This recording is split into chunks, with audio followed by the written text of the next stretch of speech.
Hello, my name is Sofia Lopez. I'm here with Gabe Arce here in Bogota, Colombia. Gabe is the CEO and founder of Talavera Solutions. Gabe comes to us with over a decade's worth of experience in helping organizations leverage technology to support their sales, operations, marketing, and services. Thanks for joining us. I know you have a lot of incredible insights to give us, and I know there's a lot more depth into your background. So I would like for us to start with that. Could you tell us a bit about Salesforce? Sure. Well, I'll tell you about my background and kind of where I came from, right? I think everybody has an origin story, and I like to think mine's a little unique in that sense. Um, I started off as a sales rep um, for a company in North Carolina well over 10 years ago, right? Fortunately for me, that organization had Salesforce to help manage uh, all sales activities. And so that was my first foray into Salesforce as an end user, right? Now, at the time, I knew almost nothing about Salesforce. It was a very foreign word. Uh, but I quickly realized that this platform was capable of helping me be successful as a sales representative if I only use the functionality as it was intended to, right? Long story short, I eventually became a power user. Managers across the enterprise started to come to me. It's like, okay, Gabe, how are you using this platform to help you realize all this success and helping you not just hit your quota, but surpass your quota? One thing led to another. I eventually found myself entering the realm of sales operations, marketing operations, where one of my responsibilities is to help tailor these sales and marketing technologies to support the sales and marketing initiatives and workforces of these enterprises. And well, the rest is history, right? I ended up figuring out, teaching myself through a lot of trial and error on how to successfully do just that. So you mentioned trial and error.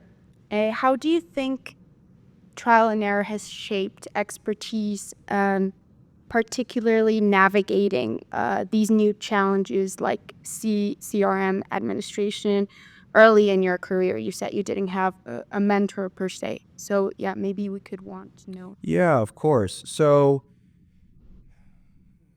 I think the biggest thing that the audience should be aware of is it's only been recently where a flood of content has emerged to help new entrants, new professionals in the CRM space, um, one, get started and build the technical foundation in order to be successful in this space. Um, when I started, I was very fortunate to have not just a manager, but a mentor to give me the space to learn, right? Now, uh, I think a lot of people in this space are naturally curious and have that willingness and appetite to grow and figure things out on their own. And so that was part for the course for me, right? But as you've alluded to, yeah, there was a significant of trial and error, right? And in retrospect, how I wish I had a mentor to help me, one, accelerate my own growth, but two, to help me avoid many of the pitfalls that I found myself falling into. I remember this one example early on where I needed to cleanse and sanitize some of our account data in that instance, in the particular instance. And somewhere in my cleansing process within Excel, of course, I ended up misaligning some of the external identifiers. Okay. Now, I'm sure the folks listening to this recording uh, might sympathize with this, but at that time, I didn't realize the importance of having backups in case an error happened, which eventually ended up doing because I had misaligned the external identifiers. I ended up uploading a faulty file, and it created all sorts of havoc. in the CRM, 10,000 records with improper data at the end of the day. Thankfully, I had history tracking, but because I didn't have the original source file as a backup, I need to go in and manually make the necessary updates. Talk about spending 4 or 5 days, 16, 20-hour days trying to fix everything. It's one of those things, one of those lessons you only have to learn once and never again, right? But this is the reason I share this, is because this is something that from the get-go, any new team member, this is something I impart with them. If you're going to be doing any sort of mass data process, ensure you have your backups, right? That simple guidance can save you weeks of heartburn, dare I say heartache, um, in preventing an error of this magnitude, right? And I can go on, but I think that's the one that comes to mind at this moment. Okay, so thank you. Thank you for sharing this journey. I do have this question that's about like this self-taught approach that you have been mentioning. How has this influenced your leadership ideals and style to problem solving? Because you now have uh, a, a lot of employees under you, and I think that's important for audience to understand. How has this self approach helped you during these leadership that now you have to commence? Sure. So I think the one thing my background has conditioned me for is to be very comfortable with ambiguity, and with being at the forefront of how these technologies can be leveraged. Okay. Now, of course, there are pretty standard playbooks available now. And what I mean by that is, well, most organizations have a sales team, have a servicing team, have a marketing team. Great. Well, there's certain playbooks to get people, to get organizations up and running relatively quickly. A very basic sales cloud implementation, a very basic service cloud implementation, right? These are things that can be done relatively quickly to help organizations derive value from this platform sooner, right? But organizations are not all the same, right? And that's where the ambiguity and the need for customization starts to arise, right? And so for this, I believe not just every Salesforce professional, but every technologist needs to have a really good sense of comfort in this ambiguity, in this gray space, right? Now, when I was a team of one early on, I found it relatively easy, right? Because I was my own manager, if you will, at the end of the day. I was the only admin, and so I could navigate here. What I realized, though, is that might not always be the case for every new team member that comes along, right? In fact, I've worked with many team members where they were boxed in, if you will, to only handle a certain array of tasks and activities, and were never really allowed to innovate or push the boundaries of what they could do with this technology. And so what I learned early on when I started to bring on more people onto the team is everyone needs to have somewhat of a structured framework for their own development. Um, and so when I was looking at, okay, how do I define this framework? I found myself looking into my own past. What made me effective? What allowed me to be that trusted technical advisor? And what I found was my framework of the 3 core competencies for individual contributors. Um, Now, the first one might sound obvious, and that's because it should be. The first core competency is a thorough expertise and understanding of the platforms and systems that someone is responsible for. In my case, it's usually been Salesforce, and obviously as I expanded my repertoire of technologies, that list of technologies ended up growing. But in the world of Salesforce, what this means is, hey, everybody who is on the Salesforce teams needs to understand fundamentally what Salesforce does, how to do very basic declarative configuration, things like setting up users, permissions, setting up very light data architectures, creating custom objects, custom fields, and understanding the utility of the declarative toolkits available to them, right? Not to get too specific, but understanding how to navigate and using flows, for example. Now, everyone also needs to understand, okay, where does declarative, the point and click functions that Salesforce provides, where does utility end, and where does programmatic custom development begin, right? And so understanding that chasm, that transition, it matters a lot. If you're a developer, obviously you need to know and be an expert in how to program, how to run, how to code, how to optimize and write Apex, how to create Lightning Web Components. So the scope of this competency is broad. And because Salesforce is always innovating and pushing new updates, it's never ending, right? What a great problem to have. So that's the first core competency. Second one is data literacy. What is Salesforce but a very sophisticated UI and automation layer on top of a database, right? So we have to understand, one, the data architectures involved. You have your core standard objects. But beyond that, if an organization has committed themselves to customize the platform for the organization, there's probably a list of custom objects there, custom object tables. And within those, you have to understand fields and the relationships between the various tables. And that gets you started, right? Now, you also have to understand what data actually lives in these tables. It's not just enough to know the architecture. Knowing the data housed in the system is very important, and you have to understand how this data is evolving and changing through the sheer usage of the platform, right? Because what that then allows you to do is start to derive generative insights into the data itself. And from there, that bleeds in very nicely into the third core competency, which is an understanding of people and process, an understanding of the business, the teams, the users that you're there to support, right? Every organization is different.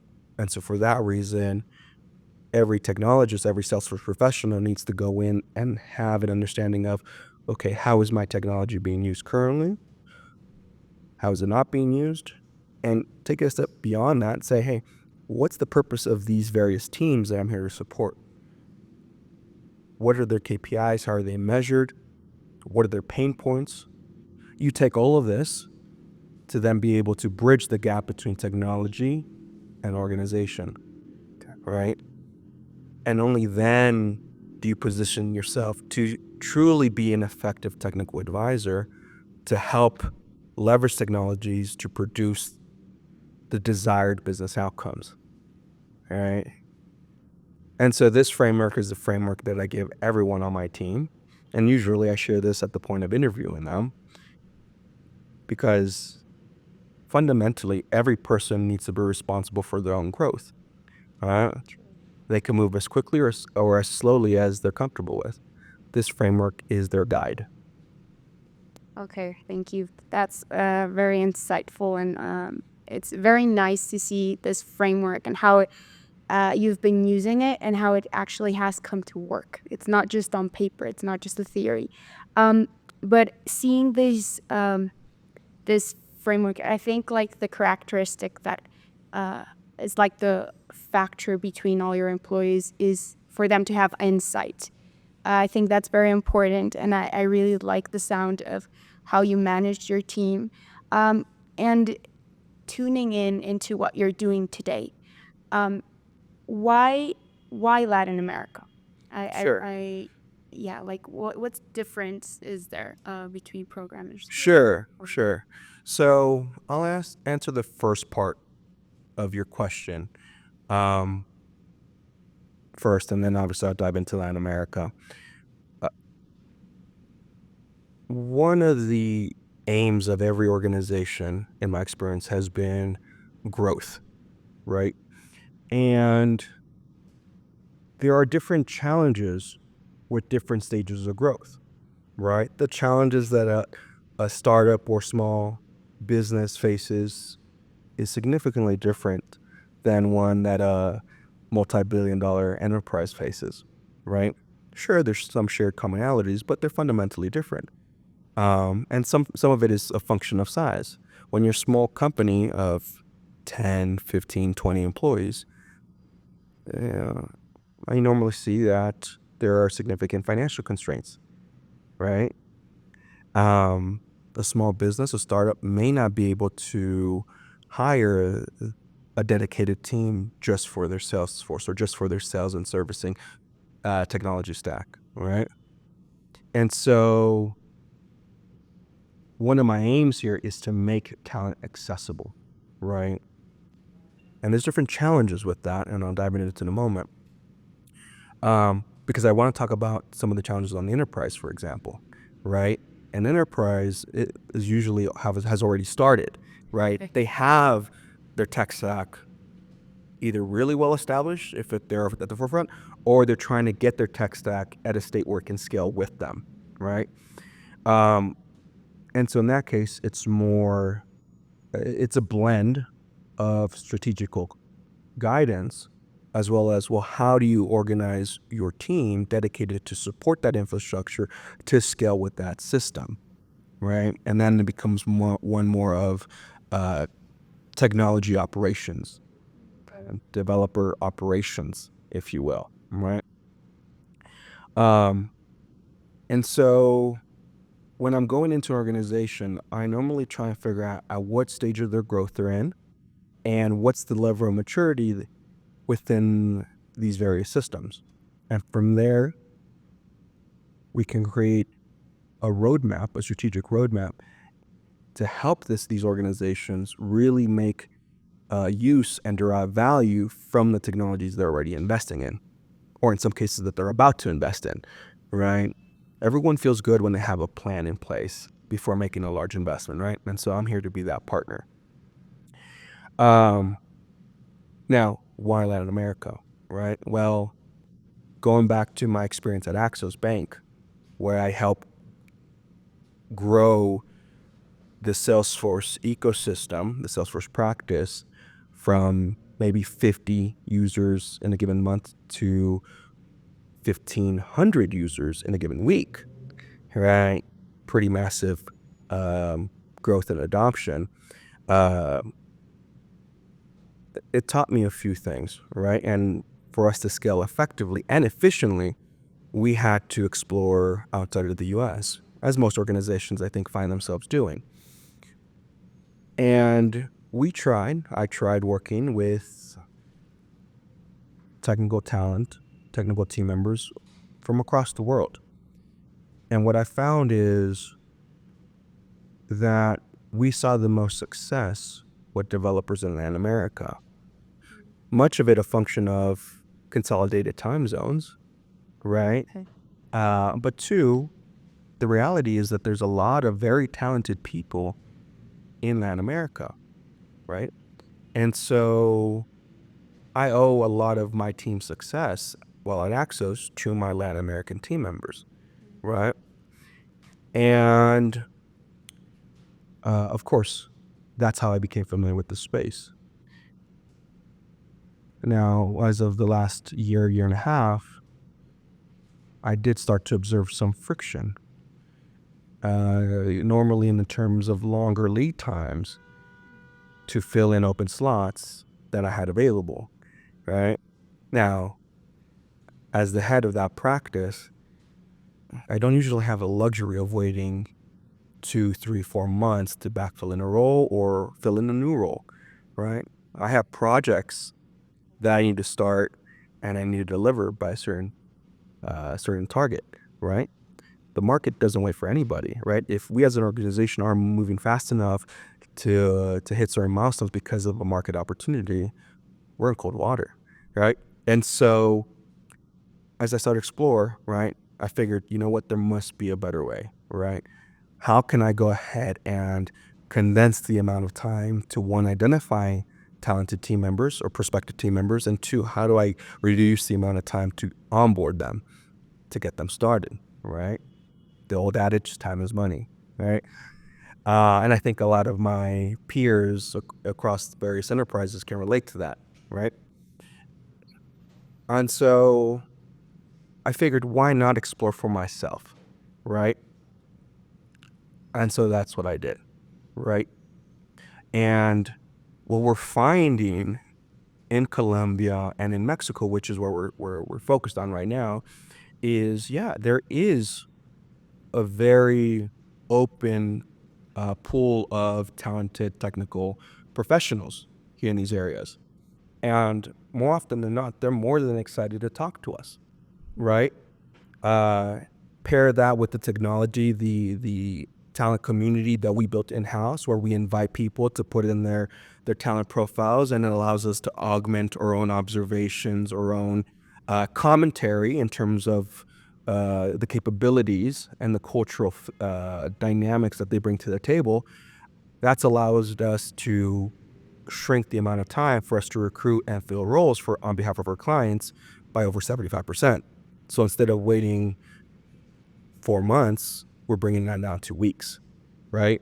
And that's really the goal, right? Because our partners or clients can't always wait to fill in roles. They need those roles now, right? And in terms of capabilities, a lot of the developers already in our team are some of the best in Latin America, right? I mean, they're building our technology or internal technology stack at a record pace, right? And so, point is, we're seeing a lot of great, we're seeing a lot of great engagement from the talent bases in Mexico and in Colombia. Okay, thank you. That's quite an achievement, I could say, as a leader, managing different cultures in that sense. And I think I'm opening this to my question is, how do you ensure the cultural integration of nearshore, offshore teams with your onshore team while maintaining productivity? You just said that it raised 75%, if I'm correct. But how do you do it? Like it's Sure. So this is a function of, how do you scale successfully? How do you scale a technology team or technology operation successfully, right? In order for an organization to scale, it's important to have frameworks, best practices, right? All while still maintaining some level of agility, okay? Now, as I alluded earlier, one of the things that made my US team work really well with my Latin American team members is a condensed set of time zones, right? People being able to work with an incredible amount of overlap, right? If you're on the East Coast, pairing you with our Colombian team members so that it's the same 8 to 5, 9 to 6, whatever your workday looks like. Same thing on the West Coast, pairing you with someone in Mexico, so that your 8 to 5, 9 to 6 is the same. When you have that amount of overlap, it's easy to communicate. There is no need to jump on an 8 p.m. call because of vast differences in time zones, right? And so when you have that overlap, the communication it becomes more organic. And when you foster a team culture of communication collaboration, that leads to accelerated outcomes, right? If there's a blocker, everyone's online to be able to solve it quickly. If there's a question, someone's always online to answer it for you. You don't have to wait 24 hours to get it resolved. And so that speed matters a lot, right? Especially if the team is responsible for innovating, right? This is different from more tactical roles or more tactical teams that have to handle very basic troubleshooting and tickets. If you have to innovate on behalf of the business to support strategic initiatives, you need that collaboration. And so that's part of what makes it effective, right? And the other one is cultural too, right? I think regardless of where you're at, regardless of the country, your best performers want to keep on growing, right? They want to ensure that there are growth opportunities either from a technology side or from an organization perspective, right? All of the best developers always wanted, what's the next project? What's the hardest thing I can tackle? Give me a problem that I can go ahead and showcase and exercise my skills, right? As a leader, I have to be on the lookout for those opportunities and give it to the folks that are up and coming or the folks that have demonstrated those skills and then help them continue to accelerate their growth, right? That's part of my leadership, my technical leadership strategy to ensure that as projects come in, I make sure that the right people are placed on them. And then there's that balance between putting people that are really good at a known factor and then putting on some of the up and coming so that they can exercise and strengthen new skills. That's amazing. Hearing you talk about your company and your team members, I feel like even if you just listen to this podcast, you can just jot down a few of the things what a leader is and how he speaks of its team members. And I think that's very, very important. Regarding back to Salesforce, how do you see Salesforce in 5 years, especially like with this new invention, what calls artificial intelligence? Sure. How are you implementing this so that your framework, your cornerstone, doesn't shift? Yeah. So Yeah. Great question. Oh man, and I think that's worthy of another podcast in and of itself. In fact, I think it will be. What I'll say briefly is the following. With the rise of frontier LLMs, think ChatGPT or Claude, this is transforming pretty much every technology space pretty aggressively. The CRM space is no different, right?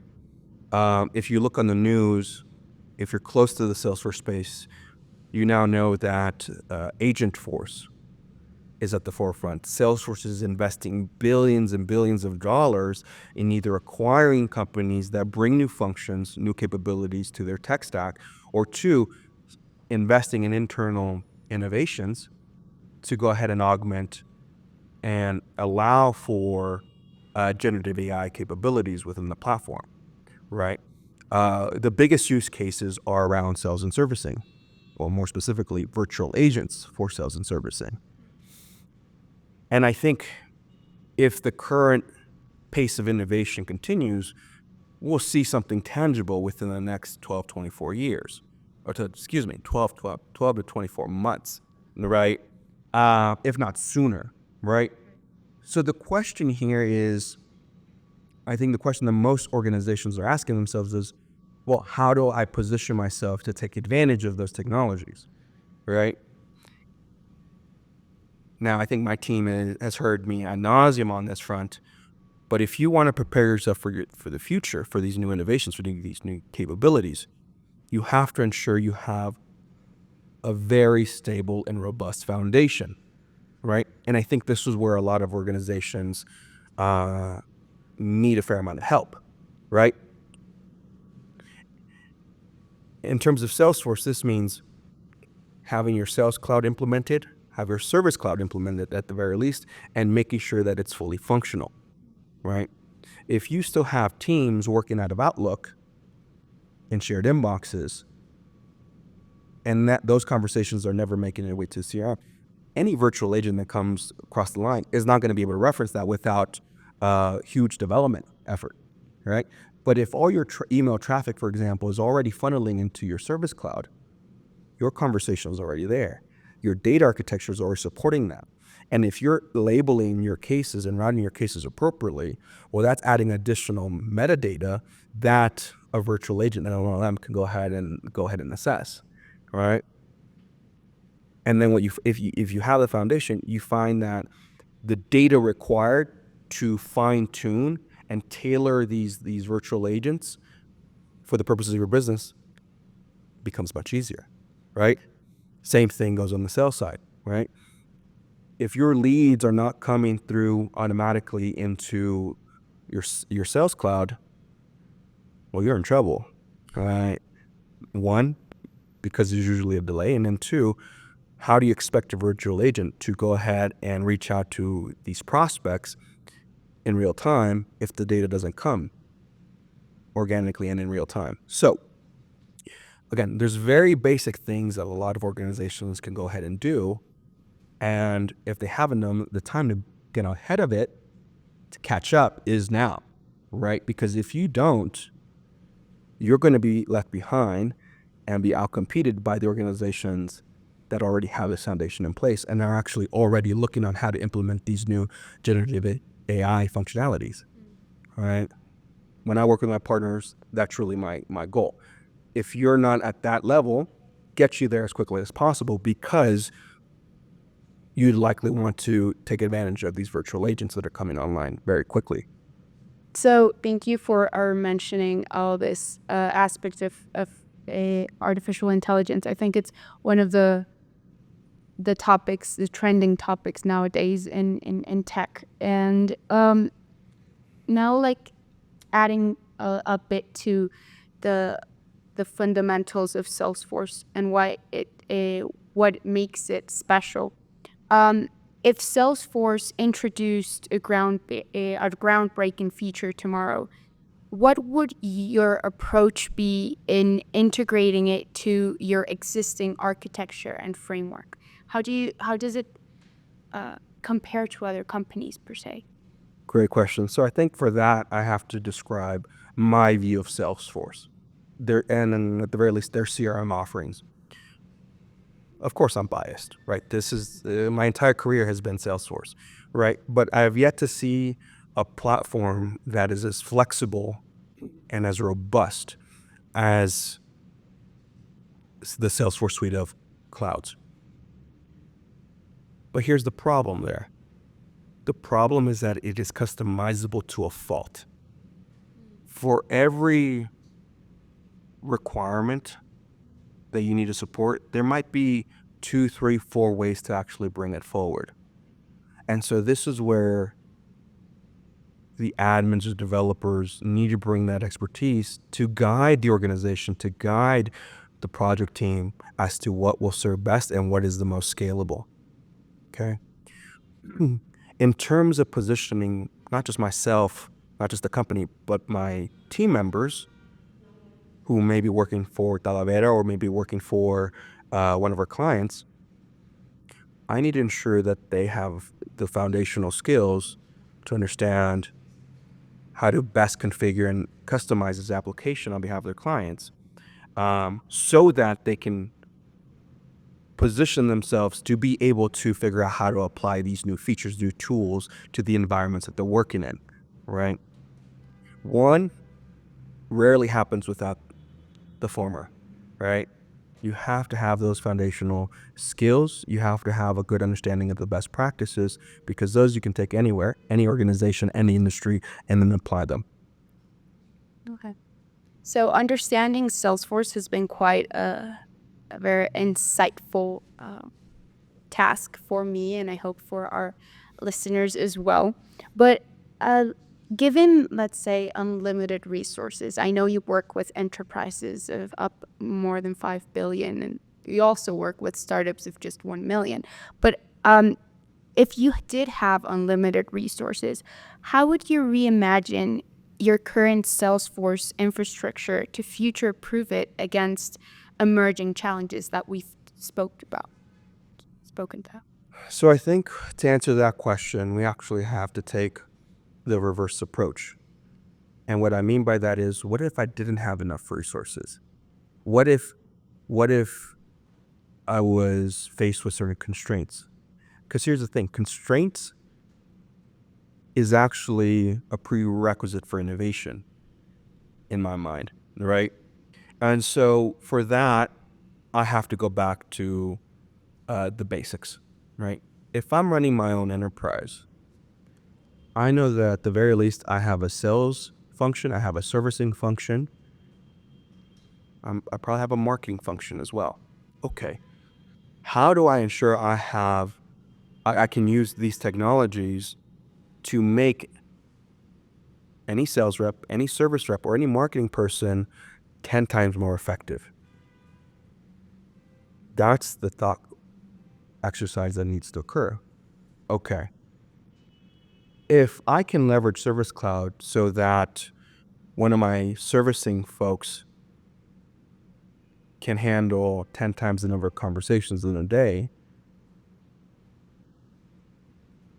then I need to ask myself, okay, what needs to be done to get to that point, right? That could be as simple as, okay, let me route all email, all SMS, all phone, all WhatsApp traffic through the platform, and that way the agent can go ahead and handle any conversation regardless of channel. Okay, great. That brings a certain level of efficiency. Next, what if I review these conversations and identify core topics? Okay. What if those topics, what if I can create a virtual assistant that handles most frequently asked questions? Would that shave off 50% of the interactions that eventually end up getting handled by a human?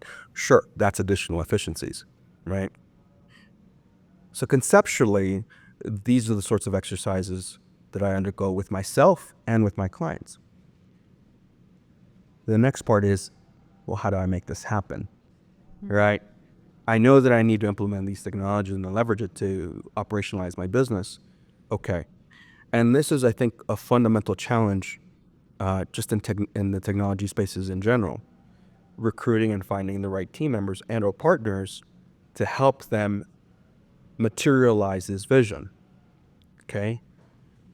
Now, an enterprise probably has a team of recruiters vetting out candidates as they apply. A small business might not, a startup might not. And so my approach here is, look, we already have a community of professionals, many of which we vetted, right? Most of these professionals are eager for the next opportunity. They want that challenge. They want the responsibility to help these enterprises bridge technology with operations. I'm here to just bridge that gap, right? All while providing my clients sound guidance as much as I can, and bringing forward all of the learnings that I spent a decade accumulating, either directly or indirectly through the teams that I've led, right? So that they don't have to hit those pitfalls, so they don't have to make those mistakes, right? And again, if my clients are winning, I'm winning, right?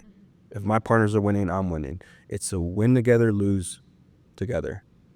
There is no middle ground, right? I only win if my customers win. So that's the mentality of not just myself. That's the culture, part of the culture of Talavera Solutions. And inherently, that's the culture that my team members bring to the table. I think it's something to admire, this view you have in the culture of your company. It's something that we don't see very often, and I admire you for that. And coming to the talk about your team members, for our listeners, how do they contact you? How do they contact your team if they're interested in working or asking for advice, etc.? I think I feel you're a very open company in that sense, and I think our listeners would want to know that. Totally. So for any developer, engineer, analyst, admin who is interested in these opportunities, right, in joining our group, they can simply go to our website, www.talaverasolutions.com, and head to our talent community, register, create a talent profile, at which time all the open opportunities will become available and visible to them. And they'll see everything and have the ability to raise their hand for any open opportunity. Our team then goes, we have conversations with everybody. And obviously, if there's a fit, we let them know, right? And even if there's not a fit, it doesn't end there, right? One of the things I'm a big proponent of is strengthening these talent communities that we find ourselves a part of. It is very common for us to sponsor an individual certification if it's appropriate, right? And they don't necessarily have to be on our team. As long as they're a part of the Talavera community, they're eligible for many of these benefits, right? Now, obviously, it's not exhaustive, but we do have monthly, if you call them giveaways, right? Monthly lotteries where, based on who's selected, is eligible for one certification a month, right? Again, we want everyone we talk to get better. And so that's part of that vision. If there's a partner, a potential client or executive out there that wants to get a hold of me, they can fill the form on the site or just email me directly, gabe@talaverasolutions.com. Happy to schedule a call with them, happy to have a conversation, see where it takes us, right? Very open. Thank you. Before we wrap up, do you have any final thoughts on or advice for aspiring entrepreneurs and Salesforce professionals? I think it goes back to my earlier comments around the core competencies. Okay. If you're a Salesforce professional or just a technologist in general, it's imperative that you stay on top of the latest updates for the systems that you have an affinity towards. It could be Salesforce, it could be other platforms, right? Always try and figure out how to get better and more effective with these technologies. 2, do not forget about the data, right? Understand the data, how it's been stored, structured. And then 3, the people matter the most. Every technology team is to support some set of user base. It's imperative that as a technology professional, you understand your user base, right? The more you understand them, the more you understand what they go through, their pains, the quicker you're going to find opportunities to bridge technology with this user base, right? That's your North Star. Yeah. Thank you, listeners. We encourage you to keep up with these podcasts. It was an honor to have Gabe with us, learning from him.